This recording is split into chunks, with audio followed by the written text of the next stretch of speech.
Search his name today and you will find it. T.D. Jakes arrested. T.D. Jakes finally behind bars. T.D. Jakes sentenced to life.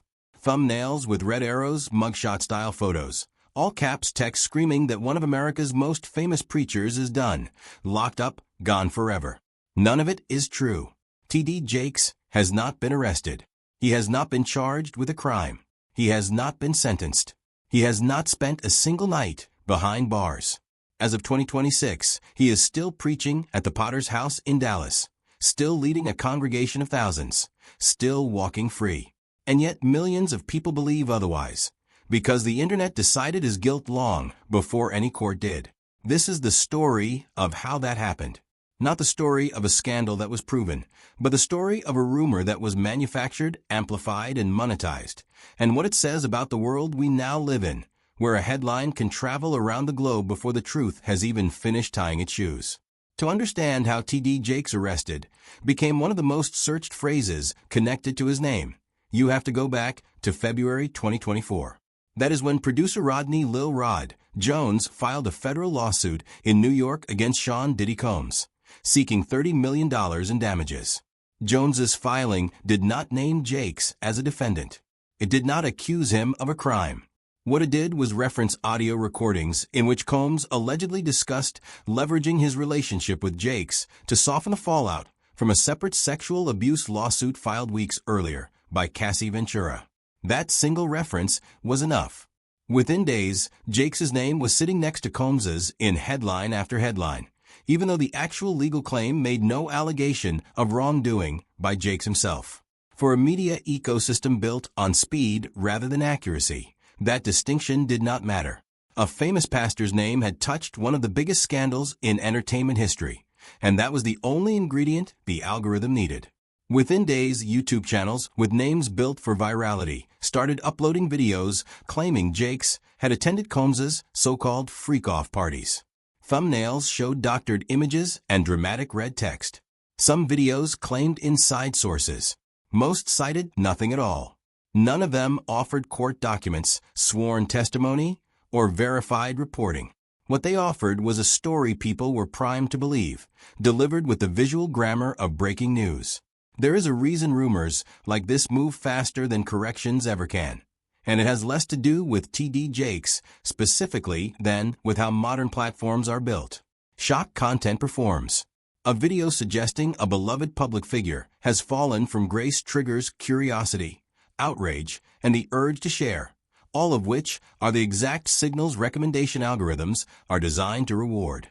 A calm, accurate video explaining that no such arrest occurred does not carry the same emotional charge, so it does not spread the same way. The incentive structure of platforms like YouTube and TikTok does not distinguish between a true story and a compelling one. It only measures engagement, and false claims about a celebrity's downfall are, unfortunately, extremely engaging. Layered on top of that was Jakes' existing public profile. He was already a lightning rod for controversy long before 2024. His theology had drawn criticism from some evangelical leaders over his background in oneness Pentecostalism, which raised questions in certain circles about his views on the Trinity. His sermons on sexuality had frustrated LGBTQ advocates, while his conciliatory tone frustrated some conservative critics. His son's 2009 arrest, during a police sting, had already put his family under a media microscope once before, and think pieces at the time openly questioned whether the moment exposed hypocrisy in his ministry. Prosperity gospel critics had spent years scrutinizing his wealth, his properties, and his companies. In other words, Jakes had a built-in audience of skeptics primed to believe the worst the moment a new controversy appeared, and a built-in audience of admirers ready to fight back. That combination is rocket fuel for virality. Controversy plus a divided audience equals views. What makes this particular case different from an ordinary celebrity rumor cycle is the scale and the method behind it. Jakes has said publicly that the flood of content making these claims was not organic. In a July 2025 appearance on the Money and Wealth podcast with John Hope Bryant, Jakes stated that more than 44,000 AI-driven accounts had been unleashed against him in the wake of the 2024 lawsuit. He claimed that roughly 98% of the content flooding platforms, like TikTok tying him to the Combs scandal, was AI-generated. If that figure is accurate, it describes something closer to a coordinated influence operation than an ordinary viral rumor. Real misinformation campaigns increasingly use networks of automated or semi-automated accounts to post variations of the same claim across multiple platforms simultaneously, creating the illusion of a groundswell of independent voices all saying the same thing. To a casual viewer scrolling through TikTok or YouTube, seeing the same claim repeated by dozens of different accounts feels like confirmation. In reality, it can be a small number of actors, or even automated systems, generating volume rather than truth. Jake said the swarm brought real pain to his family and added pressure during what would soon become a serious personal health crisis. He also said that after investigation, federal authorities found nothing connecting him to the lurid claims being spread. But by the time any of that clarification reached the public, the videos had already been viewed by millions of people, many of whom never saw a follow-up, a correction, or a retraction. Rather than simply issuing a denial and hoping the story would fade, Jake's legal team pursued a more aggressive strategy, identifying the people behind the claims. On December 19, 2024, his attorney, Dustin Push, filed a petition in federal court in Northern California seeking to force Google to identify the operators of 4 YouTube channels. According to the filing, those channels were based in Pakistan, South Africa, the Philippines, and Kenya, and had posted videos linking Jake's to the Combs scandal using fake thumbnails, spam tactics, and fabricated sexual claims designed to drive views. The filing noted that takedown requests aimed at these videos had been pending for nearly a year with little success, illustrating just how difficult it is for a public figure, even one with significant legal resources, to get harmful, false content removed once it starts spreading internationally. Around the same time, Jake's filed a separate lawsuit against a former pastor named Dwayne Youngblood, whose accusations had been aired on the online program Larry Reed Live in late 2024. That case involved a different set of allegations entirely, but it added another layer to a news cycle where TD Jakes and lawsuit were already appearing together constantly, further blurring the line in the public's mind between separate legal matters that had nothing to do with one another. The legal filings themselves rarely get the same viral treatment as the original accusations. A federal court petition seeking to unmask anonymous YouTube accounts does not come with a dramatic thumbnail or a shocking title. It does not trigger the same algorithmic reward. So even as Jakes fought back through the legal system, the public conversation around him online continued to be dominated by the original, unproven claims rather than by his response to them. On May 5, 2025, Sean Combs was convicted on federal charges related to prostitution transportation, though he was acquitted of the more serious racketeering and sex trafficking charges prosecutors had originally pursued. Jakes was never named as a defendant in any of the criminal proceedings against Combs. He was never charged with a crime in connection with that case at all. Logically, this should have been the moment the rumors around Jakes died down. The central figure in the scandal had gone through an actual criminal trial, and Jakes' name had not appeared as a co-defendant anywhere in it. But logic is not how misinformation cycles work. By that point, the TD Jakes arrested narrative had already taken on a life independent of the facts that supposedly inspired it.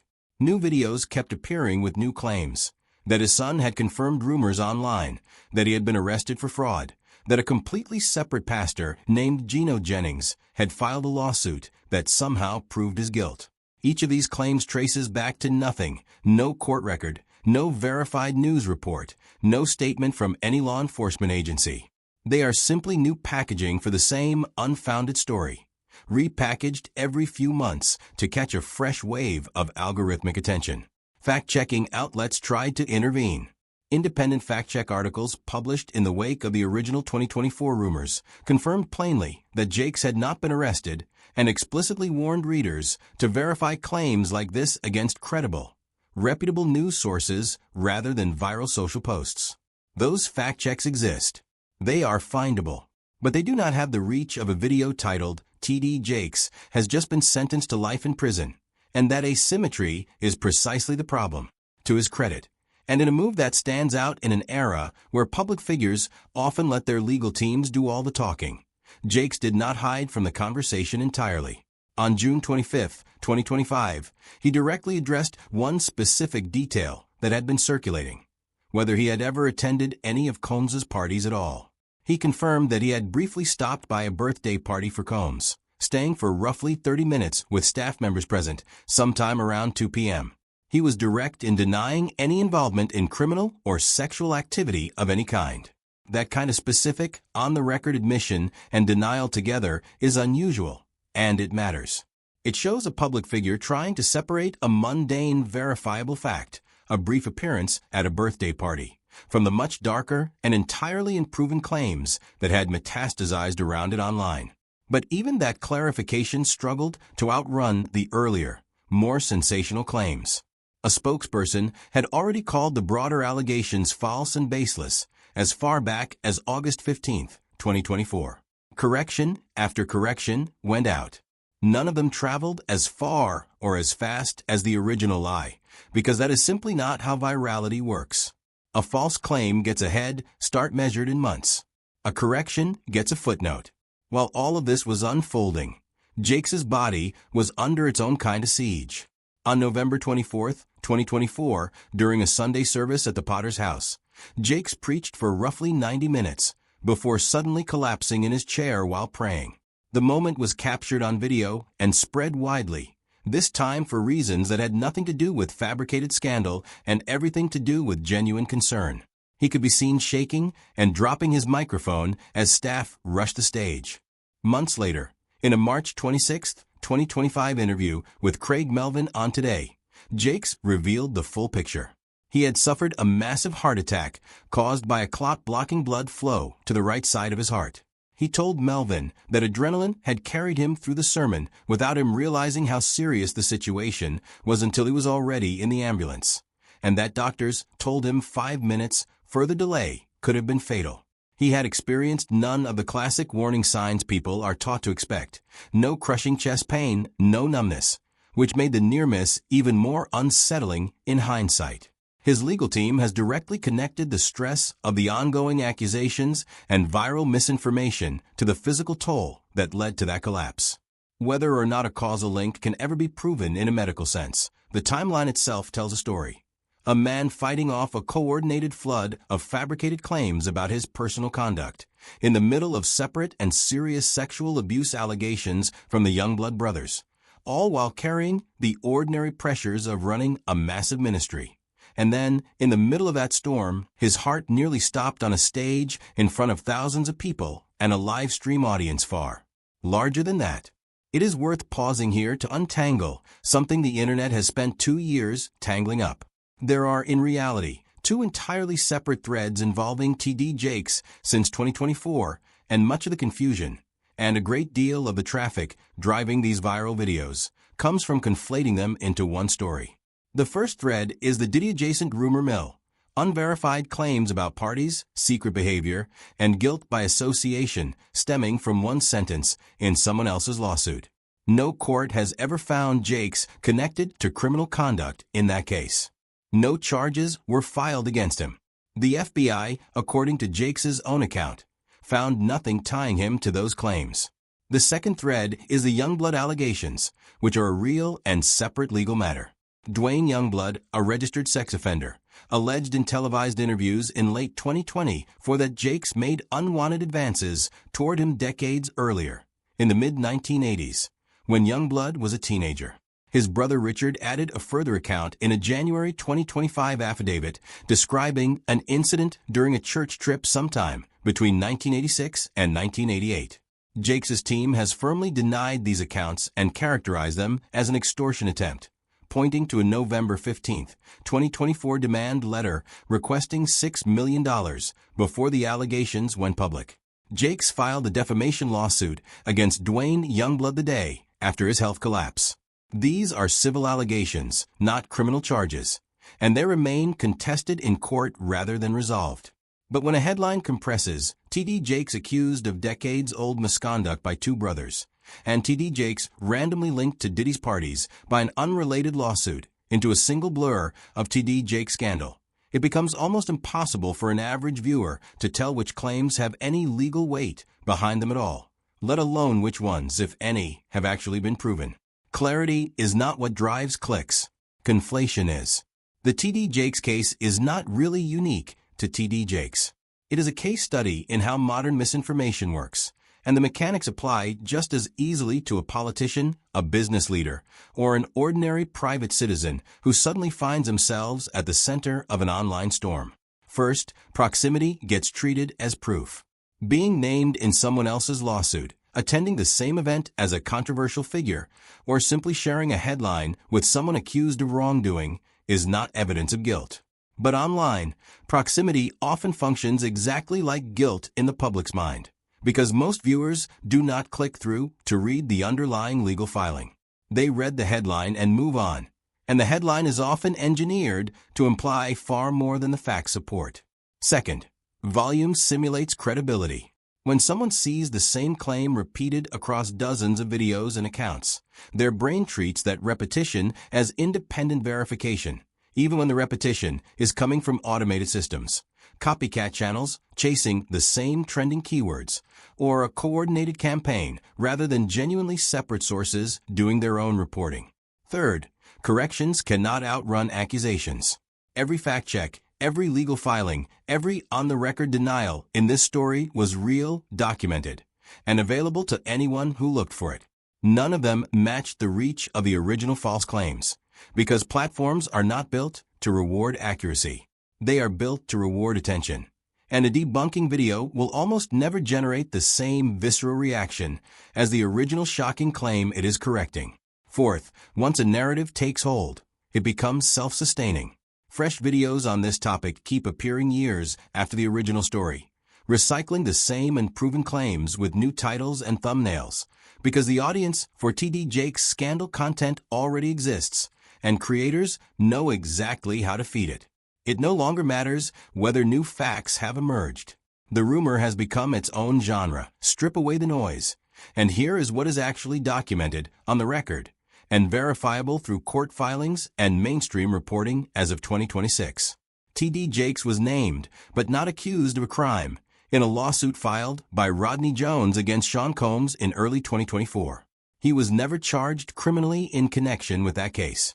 Combs was convicted on lesser charges in May 2025, and Jakes was not implicated in that verdict. Jakes has acknowledged a brief appearance at one of Combs's parties while denying any wrongdoing. He has pursued legal action, including a federal petition to unmask anonymous YouTube accounts spreading fabricated claims about him, and has publicly stated that tens of thousands of AI-driven accounts were used to flood social platforms with false content tying him to the scandal. Separately, he faces civil allegations of decades-old sexual misconduct from two